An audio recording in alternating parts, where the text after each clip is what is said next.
नमस्कार साथियों, कैसे हैं आप लोग। आप देख रहे हैं target with Chandra YouTube channel और मैं हूं चंद्रभान। आज हम लोग बात करेंगे यूपी SSSC पेट एग्जाम 20 अगस्त 2021 को जो होने जा रहा है और भारतीय अर्थव्यवस्था के टॉपिक हरित क्रांति को हम लोग आज पूरे फुल डिटेल के साथ में पढ़ने वाले हैं, अध्ययन करने वाले हैं। तो सिलेबस में ये टॉपिक दिया भी गया है और हरित क्रांति को हम पढ़ने के बाद इसमें कुछ क्वेश्चन भी हल करेंगे। उससे आपको क्या होगा कि जो आप पढ़ेंगे वो आपको कितना समझ में आया, वास्तव में वो चीज़ पढ़ी हुई आपके दिमाग में घुसी है या नहीं घुसी है, आपको यहाँ पर पूरा क्लियर होने वाला है। तो इस वीडियो को देखने के बाद आपको और कहीं पढ़ने की आवश्यकता नहीं पड़ेगी। हरित क्रांति से बनने वाले सारे के सारे इंपॉर्टेंट क्वेश्चन जो हैं वो यहाँ पर हम लोग हल करने वाले हैं। तो लास्ट में हम हरित क्रांति से संबंधित 10 प्रश्न भी हल करेंगे, इसलिए इस वीडियो को पूरा आप लोग जरूर देखिए। ये टॉपिक आपको आप बहुत ज़्यादा समय न लेते हुए कम समय में आपको पूरा कंप्लीट करने वाला हूं। तो एक कंप्लीट पूरा वीडियो है आपका हरित क्रांति से रिलेटेड। तो आइए शुरू करते हैं। चलिए, ग्रीन रिवॉल्यूशन पर बात करें तो जो कंटेंट है उस कंटेंट को आपको बहुत ही ध्यान से सुनना है, बस यही से प्रश्न बनने वाले हैं। देखिए, ग्रीन रिवॉल्यूशन की बात करें, हरित क्रांति की बात करें तो ये सन 1968 की बात है। हुआ क्या, 1967 में एक घटना हुई जब भारत में पहली बार क्या हुआ, 120 लाख टन गेहूं से, जो कि 120 लाख टन पैदावार होती थी, उसमें से 50 लाख टन की बढ़ोतरी हो गई। तो कुल मिलाकर के 120 लाख टन से बढ़ करके जो अनाज का उत्पादन हुआ वो 170 लाख टन हो गया।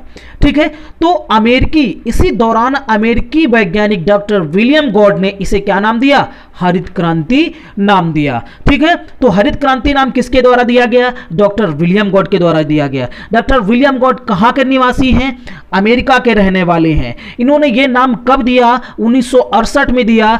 क्यों दिया, क्योंकि 120 लाख टन गेहूं से जो उसका उत्पादन है वो बढ़कर के 170 लाख टन हो गया था, इसलिए दिया था। तो इस तरीके के बहुत सारे क्वेश्चन बन सकते हैं।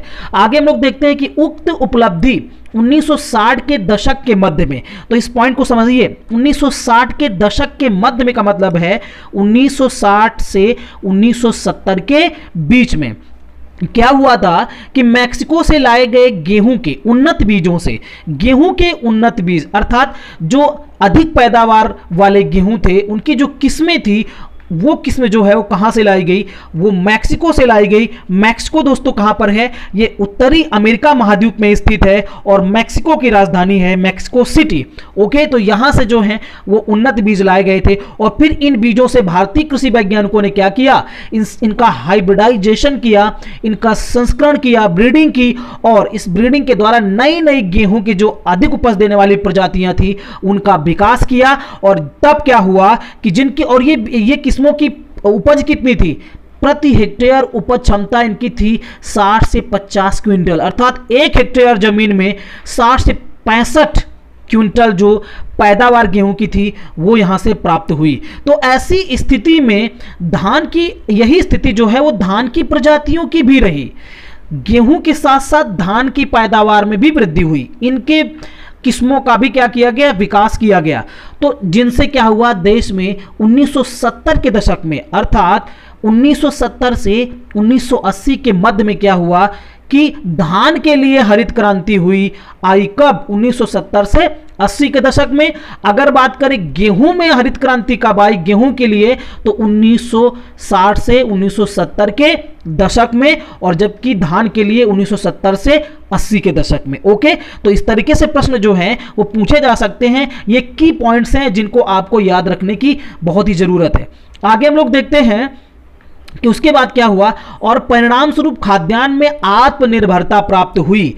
आत्मनिर्भरता कैसे, चूंकि हमारा देश पहले खाद्यान्न जैसे कि गेहूं, चावल, ये जो मुख्य खाद्यान्न फसलें हैं, इन अनाजों का पहले अन्य देशों से क्या करता था, आयात करता था, अर्थात मंगाता था। चूंकि हमारे देश में जो पैदावार है वो कम थी और लोग ज़्यादा थे, और क्या था, इस वजह से क्या किया गया कि बाहर से जो खाद्यान्न फसलें हैं उनका आयात किया जाता था। लेकिन इस दौरान 1960 और 70 के दशक के दौरान क्या होता है कि हमारा देश जो है वो आत्मनिर्भरता को प्राप्त हो गया, अर्थात अब उसे किसी दूसरे देश पर इन फसलों के लिए, इन खाद्यान्न फसलों के लिए डिपेंड रहने की जरूरत नहीं पड़ी। वो सेल्फ डिपेंड हो गया, आत्मनिर्भर हो गया। तो ये बहुत बड़ा काम हुआ। ठीक है, इसका अगर श्रेय दिया जाए तो इसका श्रेय नोबेल पुरस्कार से सम्मानित एकमात्र कृषि वैज्ञानिक कौन, डॉक्टर नॉर्मन बोरलॉग, इनको दिया जाता है। इन्होंने अपनी कई सारी प्रयोगशालाएं जो खोली हैं, कई जगह पर खोली हैं, ऐसे ही भारत में भी इन्होंने काम किया इन्हीं बीजों पर, और नई नई वैरायटी के जो किस्म के बीज हैं उनको क्या किया, विकसित किया, और फिर उनकी बुआई जो है वो भारत में की गई और अन्य देशों में भी की गई। तो ऐसे में क्या हुआ कि बहुत अधिक पैदावार प्राप्त हुई। हालांकि इस विषय में अगर बात करें तो भारत में सबसे अधिक काम जो है वो डॉक्टर एमएस स्वामीनाथन को दिया जाता है। भरपूर योगदान एमएस स्वामीनाथन का रहा इस क्षेत्र में, इसलिए भारत में हरित क्रांति का जनक किसे माना जाता है, डॉक्टर एमएस स्वामीनाथन को। भारत में हरित क्रांति का जनक एमएस स्वामीनाथन को माना जाता है। ओवरऑल अगर आप बात करें पूरे विश्व में तो डॉक्टर नॉर्मन बोरलॉग को हरित क्रांति का जनक माना जाता है। अगर डॉक्टर नॉर्मन बोरलॉग विकल्प में है, ठीक है, और उसमें दे दिया जाए कि बताइए हरित क्रांति का जनक किसे कहा जाता है, तो डॉक्टर नॉर्मन बोरलॉग होंगे। अगर डॉक्टर नॉर्मन बोरलॉग विकल्प पे नहीं है, ठीक है, और डॉक्टर एमएस स्वामीनाथन विकल्प में है, इसका मतलब है कि वो प्रश्न जो है भारतीय परिप्रेक्ष्य में किया जा रहा है, इसलिए उसका विकल्प जो होगा, सही आंसर क्या होगा, डॉक्टर एमएस स्वामीनाथन। इसको और दूसरे तरीके से पूछा जा सकता है कि भारत में हरित क्रांति का जनक किसे कहा जाता है, तो डॉक्टर एमएस स्वामीनाथन को कहा जाता है। ओके, आइए कुछ और महत्वपूर्ण तथ्यों की बात कर लेते हैं। तो देखिए इस प्रकार क्या हुआ कि भारत के संदर्भ में हरित क्रांति का तात्पर्य 1966 से 1967 की नई कृषि नीति में अपनाए गए अधिक उपज वाले बीजों एवं बहुफसली कार्यक्रम मल्टीपल क्रॉप प्रोग्राम के फलस्वरूप उत्पादन में तीव्र वृद्धि से था। ठीक है, तो 1966 से 67 के मध्य में हरित क्रांति भारत में आती है, याद रखिए इस बात को। और उस समय जो है क्या किया गया था कि बहुफसली कार्यक्रम भी चलाया गया था, मल्टीपल क्रॉप प्रोग्राम चलाया गया था, अर्थात गेहूं के साथ साथ अन्य फसलों पर भी क्या किया गया, फोकस किया गया, काम किया गया, उनके नई नई किस्मों पर भी काम किया गया था। हालांकि इसका फायदा जो है वो सबसे ज्यादा गेहूं की फसल को हुआ था। तो आइए वो भी पॉइंट देख लेते हैं। देखिए जैसे कि अगला एक महत्वपूर्ण बिंदु है कि हरित क्रांति का प्रभाव गेहूं और कुछ सीमा तक धान की फसलों पर दिखाई पड़ता है। तो सबसे ज्यादा हरित क्रांति का प्रभाव किस फसल पर हुआ, गेहूं की फसल पर हुआ, और उसके बाद सेकंड नंबर की फसल कौन सी थी, धान की फसल थी। ठीक है, तो ये बहुत ही महत्वपूर्ण पॉइंट है, इसीलिए इस पर स्टार लगा हुआ है। ये क्वेश्चन पूछा भी गया है और पूछा जा भी सकता है। चलिए अगले पॉइंट की बात करें। हरित क्रांति का संपूर्ण प्रभाव भारत में ना होकर कुछ विशेष क्षेत्रों पर ही रहा। तो पूछा जा सकता है कि क्या हरित क्रांति का प्रभाव पूरे भारत में बराबर पड़ा, तो ऐसा नहीं है। कुछ विशेष क्षेत्र हैं जहां पर सबसे अधिक पड़ा। हालांकि बाद में क्या हुआ कि कुछ धान के विषय में अगर बात करें तो आंध्र प्रदेश, तमिलनाडु, ये जो एरियाज हैं, इन एरिया में फिर धान से संबंधित जो हरित क्रांति थी उसका प्रभाव वहां पर देखने को मिलता है। हालांकि गेहूं के लिए बात करें तो गेहूं के लिए सबसे ज्यादा जो हरित क्रांति का प्रभाव पड़ा वो इन राज्यों पर पड़ा। आप देख पा रहे होंगे स्क्रीन में कि पंजाब, हरियाणा, पश्चिमी उत्तर प्रदेश और गंगानगर आज तक ही ये सीमित रह गया। तो गेहूं के लिए हरित क्रांति का प्रभाव सबसे ज्यादा, या आपसे सवाल ये पूछे कि हरित क्रांति का सबसे ज्यादा प्रभाव जो है वो कहां-कहां पड़ा, तो पंजाब राज्य में पड़ा, हरियाणा में पड़ा, और पश्चिमी उत्तर प्रदेश का मतलब क्या हो गया, बागपत, गौतम बुद्ध नगर, सहारनपुर, आगरा, मथुरा। ठीक है, तो ये जो गौतम बुद्ध नगर, ये सारे जो इलाके हैं, जो जिले हैं जो कि हरियाणा और के साथ सीमा बनाते हैं, इन उत्तर प्रदेश के पश्चिमी जिलों में भी क्या हुआ, हरित क्रांति का प्रभाव जो है व्यापक तौर पर हमें देखने को मिलता है। ओके, तो मुख्य रूप से ये जो राज्य हैं, इन पॉइंट्स को जरूर आप याद रखिए।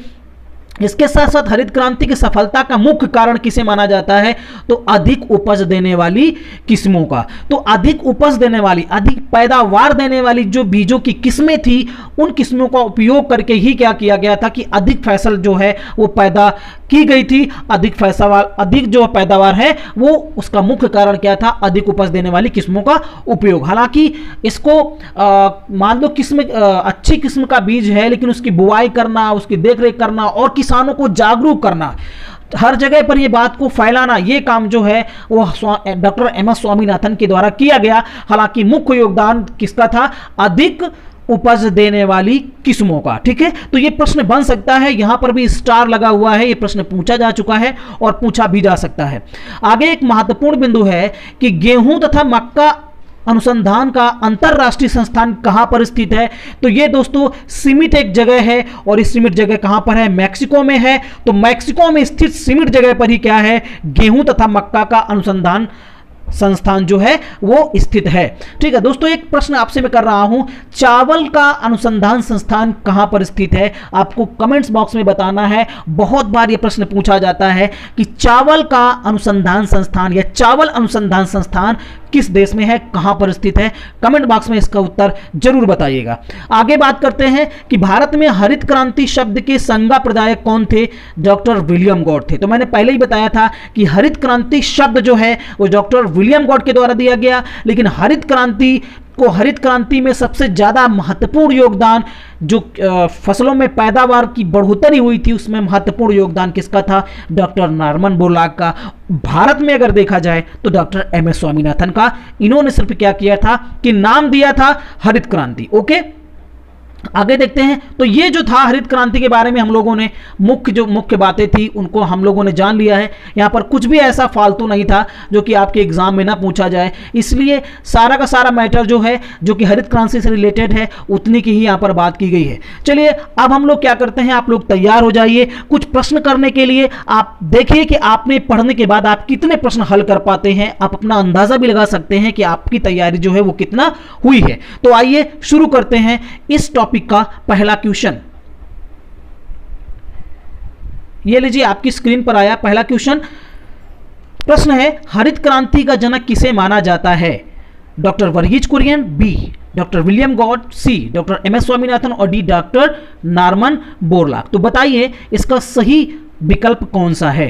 तो आपको मैंने पहले ही बताया कि हरित क्रांति का जनक किसे माना जाता है? डॉक्टर नॉर्मन बोरलॉग को। हालांकि कुछ लोग क्या करेंगे, डॉक्टर एमएस स्वामीनाथन को टिक कर देंगे या डॉक्टर विलियम गॉड को टिक कर देंगे। ठीक है, तो इसका सही जवाब क्या होगा? डॉक्टर नॉर्मन बोरलॉग, ना कि डॉक्टर विलियम गॉड। अगला क्वेश्चन देखते हैं।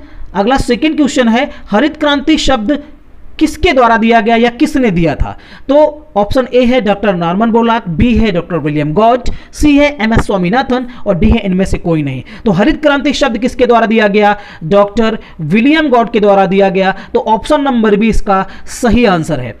अगले क्वेश्चन की तरफ बढ़ते हैं। अगला क्वेश्चन है, हरित क्रांति का प्रभाव मुख्यतः किन फसलों पर पड़ा था? गेहूं जौ पर, या जौ व धान पर, या सी गेहूं व धान पर, या डी गेहूं व सरसों पर? तो जैसा कि आपको पता है कि हरित क्रांति का सर्वाधिक प्रभाव जो है वो धान और गेहूं की फसलों पर पड़ा था। ठीक है, तो ऑप्शन नंबर सी इसका सही जवाब है। अगला क्वेश्चन देखते हैं, भारत में हरित क्रांति कब आई? तो 1966-67 के दौरान, या 1968-69 के दौरान, या 1970-71 के दौरान, या 1969-70 के दौरान। ठीक है, तो भारत में हरित क्रांति जो मानी जाती है वो 1966 से 67 के दौरान मानी जाती है। ठीक है, तो ऑप्शन नंबर ए इसका सही आंसर है। अगले क्वेश्चन की तरफ बढ़ते हैं। अगला क्वेश्चन है, हरित क्रांति में उगाए गए गेहूं के उन्नत बीज कहां से आयातित किए जाते थे, अर्थात कहां से ये मंगाए जाते थे? ठीक है, option A Brazil, B Mexico, C Argentina और डी पेरू। तो हरित क्रांति में उगाए गए गेहूं के जो उन्नत बीज थे वो कहां से मंगाए जाते थे? मैक्सिको से मंगाए जाते थे। ठीक है, मैक्सिको से मंगाए जाते थे। और क्या किया गया कि बाद में मंगाए गए बीजों से नई नई किस्में भी तैयार की गई थी। तो ऑप्शन नंबर बी इसका सही आंसर है। अगला क्वेश्चन देखते हैं, हरित क्रांति का प्रभाव भारत में सबसे अधिक किन राज्यों में हुआ? Option A Punjab Haryana Uttar Pradesh, B Punjab Haryana Gujarat, C Punjab Rajasthan Uttar Pradesh, D Uttar Pradesh Bihar Madhya Pradesh. तो आपको बताना है इसका सही आंसर क्या होगा। तो इसका सही आंसर है, मैंने बताया था कि पंजाब हरियाणा और पश्चिमी उत्तर प्रदेश में हरित क्रांति का सर्वाधिक प्रभाव देखने को मिलता है। तो option number A is the correct answer. अगले क्वेश्चन की तरफ बढ़ते हैं। अगला क्वेश्चन है 7वां नंबर, दूसरी हरित क्रांति कब शुरू की गई? हालांकि इस चीज को बताया नहीं गया है, फिर भी मैं आपको बता देता हूं कि इस प्रश्न का सही जवाब क्या है। Option number C 2006। तो दूसरी हरित क्रांति जो है वो 2006 में इसकी शुरुआत की गई। क्यों की गई? क्योंकि जो हरित क्रांति पहले चली थी 1960 के दशक में, उस दौरान क्या हुआ, लास्ट में 1980 या कह सकते हैं 1970 के दशक में क्या हुआ, उसके बाद के समय में ये जो हरित क्रांति का प्रभाव था वो काफी धीमा पड़ गया और फिर वही स्थिति आ गई कि पैदावार में काफी कमी देखी गई। तो ये जरूरत महसूस की गई कि अब दोबारा क्या किया जाए, दूसरी हरित क्रांति की शुरुआत की जाए। तो इसकी शुरुआत जो है फिर सरकार ने क्या की कि 2006 में इसकी शुरुआत कर दी थी। ठीक है, तो ऑप्शन नंबर सी इसका सही जवाब है। अगला क्वेश्चन देखते हैं। अगला क्वेश्चन है, गेहूं तथा मक्का अनुसंधान का अंतरराष्ट्रीय संस्थान कहां स्थित है? ऑप्शन ए शंघाई, बी है मैक्सिको, सी है दिल्ली, डी है न्यूयॉर्क। तो गेहूं का तथा मक्का का अनुसंधान संस्थान जो है वो कहां पर स्थित है? ऑप्शन नंबर बी मैक्सिको में स्थित है। ठीक है, वैसे भी अमेरिका में मक्का जो है उसकी पैदावार काफ़ी होती है, ये बात भी आपको पता होनी चाहिए। ठीक है, तो उत्तरी अमेरिका महाद्वीप का ही एक देश है मैक्सिको, जिसकी राजधानी मैक्सिको सिटी, मैं पहले ही बता चुका हूं। चलिए अगले क्वेश्चन की तरफ बढ़ते हैं। नवा क्वेश्चन, भारत में 1968 में गेहूं के उत्पादन में कितनी वृद्धि हुई थी? Option A 50 lakh ton, B 60 lakh ton, C 70 lakh ton, C नहीं, यहां पर डी होगा। ठीक है, तो डी मिसप्रिंट हो गया है, तो 80 लाख टन। तो इस 4 विकल्प में आपको बताना है कौन सा सही होगा। तो जैसा कि आप पढ़ चुके हैं, option number A 50 lakh ton. ठीक है, आपको लास्ट में यह भी बताना है कि आपके कितने प्रश्न जो हैं, इन 10 प्रश्न में से कितने प्रश्न आपके सही गए, आप कमेंट्स में ये जरूर बताइएगा। चलिए आगे देखते हैं। आज का लास्ट क्वेश्चन है, हरित क्रांति की सफलता का मुख्य कारण क्या था?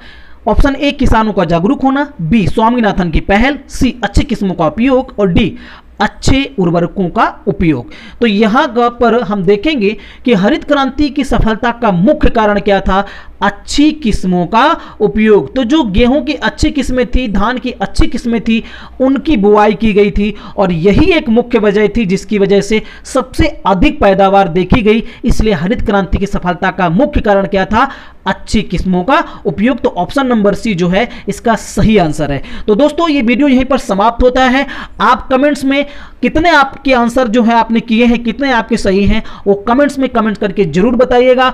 और एक और चीज मैं बता दूं कि जो प्रश्न आपसे पूछा गया था कि चावल अनुसंधान संस्थान कहां पर स्थित है, तो आपको पता है फिलीपींस, मनीला, ये जो है, ये जो देश है, यहां पर, ये जो जगह है, यहां पर चावल अनुसंधान संस्थान स्थित है। तो ओके, वीडियो देखने के लिए आपका बहुत बहुत धन्यवाद। Thank you.